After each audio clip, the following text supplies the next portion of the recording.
रामकृष्ण हरी मित्रांनो, आपण बघतोय श्री संत ज्ञानेश्वर माऊली पालखी प्रस्थान सोहळा। मित्रांनो, ज्ञानेश्वर माऊलींची पालखी आलेली आहेत आणि आज 8 जुलै आळंदीमध्ये प्रदर्शनं असणार आहेत। बघू शकता तुम्ही किती पालखीची गर्दी झालेली आहे। पाऊस सध्या थांबलेला आहे, त्यामुळं वारकरी बांधवांची खूप गर्दी झालेली आहे। पालखीचे प्रत्येकाला दर्शन घ्यायचे आहे, पण गर्दी खूप असल्यामुळे सगळ्यांना ते जवळ जाऊन दर्शन घेणे शक्य नाही। जसं जमेल तसा भक्त दुरून दर्शन घेतोय आणि हे दृश्य खूप डोळ्याला भावत आहे। मित्रांनो, एक मनमोहित दृश्य आहे। सगळ्यांचे टाळ मृदंग, सगळे कोणी अनवणी, शेतकरी, कोणी सर्वजण याच्यामध्ये सहभागी झालेले आहेत। बघू शकता तुम्ही बघणाऱ्यांची गर्दी, कोणी जिथं जागा भेटेल तिथं लोक उभे आहेत। तुम्ही छतावरती बघू शकता लोक उभे आहेत मित्रांनो, आणि खूप एक आनंद सोहळा आहे हा माऊलीचा। आज आळंदीमध्ये प्रदर्शन असेल आणि 9 जुलैला सकाळी माऊलींची पालखी पुण्याकडे प्रस्थान करेल।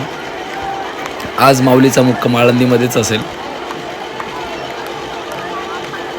आणि 2-3 दिवसापासून खूप पाणी होते मित्रांनो, पूर्ण ब्रिज वरून पाणी जात होते। पण बघा, माऊलीची पालखीचे प्रस्थान निघाले आणि आज ब्रिज मोकळा केला आहे। ही माऊलीचीच कृपा आहे।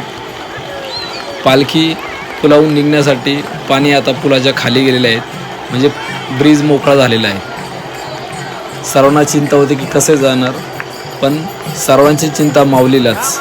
ब्रिज आता पालखीसाठी सज्ज झालेला आहे। खूप गर्दी आहे मित्रांनो, बघू शकता तुम्ही। पाऊस थांबल्यामुळे एक आनंदमय वातावरण आहे सर्व साईडला। बघा लोकांची गर्दी, खूप टाळ मृदुंगाच्या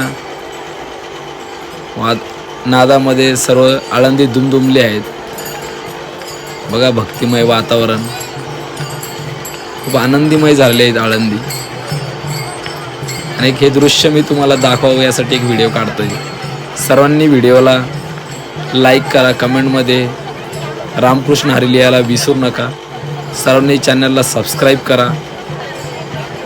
मी अजून तुम्हाला व्हिडिओ पाठवण्याचा प्रयत्न करतो।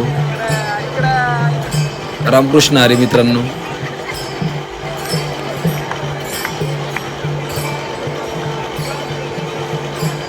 बघा संध्याकाळचे 5:30-6 वाजले, तिथे हे दृश्य। धन्यवाद।